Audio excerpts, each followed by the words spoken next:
Okay, I'm going to be teaching you about Wigger's diagram and how we can relate depolarization, muscle contraction, and pressure changes at the heart.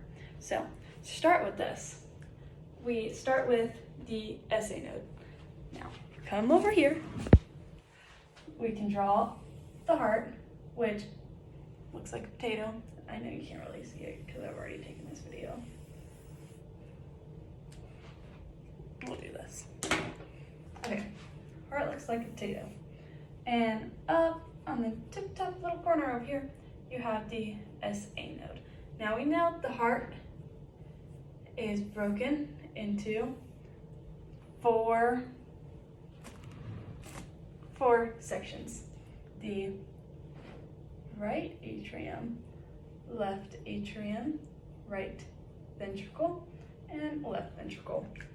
So, this SA node fires and it starts to depolarize the atriums. Now, that signal is carried through intercalated discs, which is pretty specific to the heart, and that just means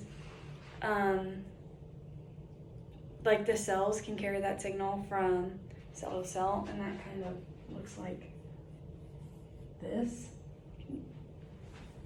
There we go. So that cell, this is the signal, and it's carried to this cell through this little bond, and then carried to the next cell, and so on. So now that the signal has depolarized the atriums, come back over here, and we'll see that P wave. So as we know in the EKG, goes this way, that way, and this way. So this one, depolarization of the atriums, P wave. All right, so we see that P wave. While that P wave happens, there's not a whole lot of change. We can see left ventricle volume start to increase just a little bit, but we'll come back to that. 1 second. Coming back this way. Okay, so now that that P wave is occurred, this is a layer of dead tissue between the atriums and the ventricles. So there sits the AV node, right, and kind of a little crisscross section of it. And that AV node gets that signal from the SA node, breaks it down into right and left, and it goes down bundle of His and then bundle branches. So now it's like kind of two separate signals moving at the same time, and goes up the Purkinje fibers. Now it goes up the Purkinje fibers because, well, the atriums pump down. They push that blood into the ventricles. But if the ventricles push down, the blood would just push against the heart, which not really as effective as we want it to be. We want it to push up so that that right ventricle can carry blood to the pulmonary vein, and this left ventricle can carry blood up to the aorta. Now, we are primarily going to focus on the left side of the heart because that's what gets blood to our bodies, and that's kind of important. We need blood in our muscles and our brain. The right ventricle is equally as important, but we're focusing on the left one. Okay, so we have that AV nodal delay, and that allows time for those atriums to push that blood into the ventricles. Now, 70% of that is already there because of passive filling. It's just pushing the last 30%. So that's why this isn't, like, we're already starting pretty high in left ventricle volume. So we have the EKG, left ventricle volume, and then we have pressure. And we're going to focus on aortic pressure, left ventricle pressure, which is in red, and left atrial pressure. Alrighty, so now we're kind of in the atrial cytostol portion of this. So we know that the atriums depolarize depolarized, which is the P wave, and then now we have active filling in left ventricle, and then the pressure, you can see this left arterial pressure increase here because it's like it's squeezing, and then it overcomes that mitral valve or the bicuspid valve. So that's right here. Once it overcomes that valve, left ventricle pressure skyrockets, and we can see kind of at the same time, there's nothing going on here. There's kind of a little delay as the bundle branches in Purkinje fibers fire, which is this QRS complex, and then we see this plummet in left ventricle volume. So, do you guys see how this is all kind of working together now? Hopefully I'm explaining it well. Okay, so bundle branches, which we saw over here at our heart, where now we've crossed the AV node, we're down the bundle branches, and we're up the Purkinje fibers. So now all that's depolarized. Depolarized? There we go. It's all depolarized. Left ventricle volume is down, but left ventricle pressure is up. Let's look at this. This is the aortic pressure. Now this is what the left ventricle has to fight against. This is kind of like the back push on that left ventricle. So we hit this. Oh, okay, well, pretend that didn't happen. Hit this.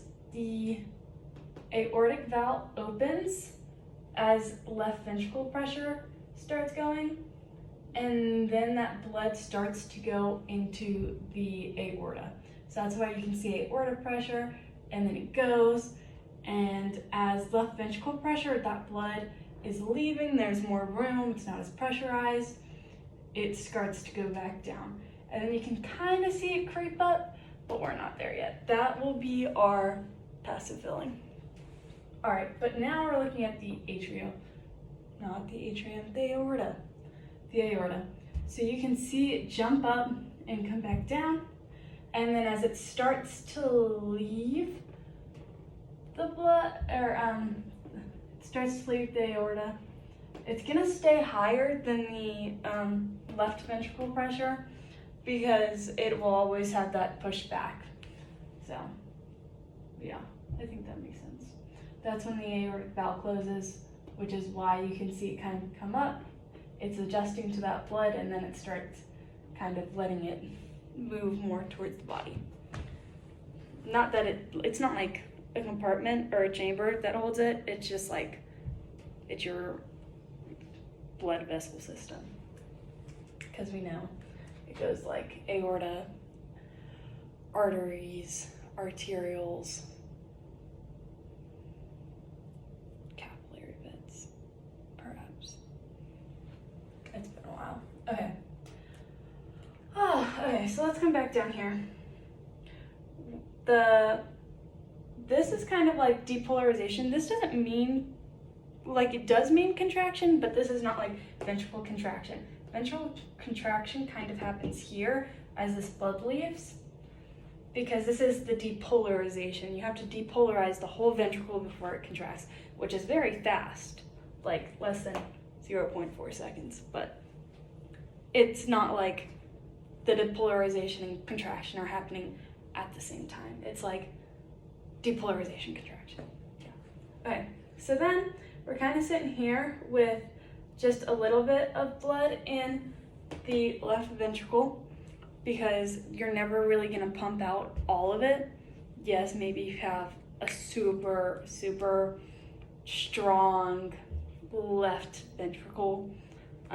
You might pump a lot of it out, but you know, there's always some residual volume. And then we get this passive filling, and we can see as this passive filling is happening, atrial pressure is decreasing because just small decrease because the left atrial pressure, like it's leaving the atrium and going to the left ventricle. This is atrial pressure, so it increases here because it has back pressure. Like it's another contraction. So it's not like your atriums and ventricles, it's not like atriums, ventricles, atriums, ventricles. They kind of happen at the same time, so it's like push, push, push. So that's why you see that spike in pressure there. All right. I think that was a decent explanation. You have your atrial systole, isometric contraction, rapid ejection, which we see mostly there, reduced ejection, it's kind of here, and then this is kind of like ventricle repolarization. You also repolarize the atriums, but it's hidden somewhere in here. It's just kind of faded out. And then you have your rapid filling, which is just kind of passive filling, and then a reduced filling. You see this goes up a lot faster than that. All right, so now let's talk about like the different kind of effects this can have. So we know that if we're given a drug to increase our heart rate, like if you get a shot of epinephrine, then your heart rate's gonna be this, oh, you can't even see it. Your EKG is gonna be a lot faster because it's gonna be like pop, pop, pop. Your heart beats faster than that probably, but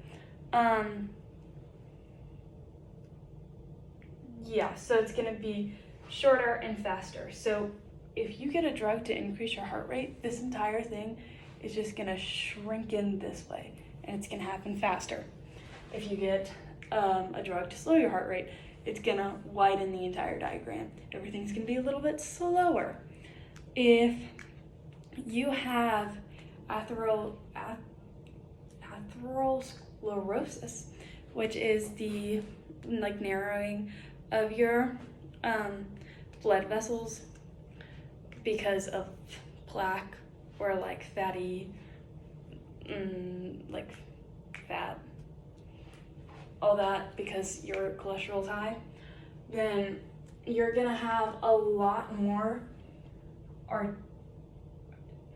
aortic pressure. So this is gonna start here and then come back up.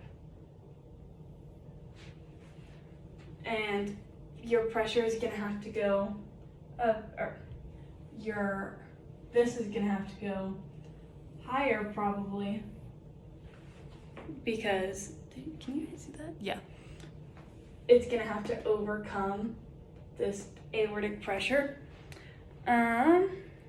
Then it's gonna be harder to get blood out, so this will probably not go as low, and then it's gonna come up kind of the same. Okay, and then any drugs that like help you retain fluids would start you higher here for left ventricle volume, like that, and it would just bring this whole volume graph up.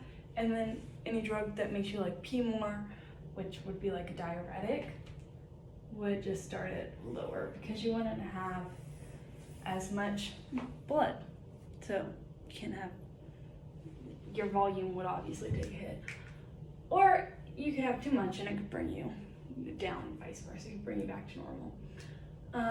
Any diuretic, that's not really a great drawing, but any diuretic would also decrease pressure. So aortic pressure would be decreased, left ventricle pressure would be decreased, left arterial pressure would be decreased, and then anything that helped you retain, put more blood, like if you had like more blood put into you, pressure would increase, volume would increase. So it all kind of it all goes together in one big happy family. Thank you for coming to my talk on wiggers.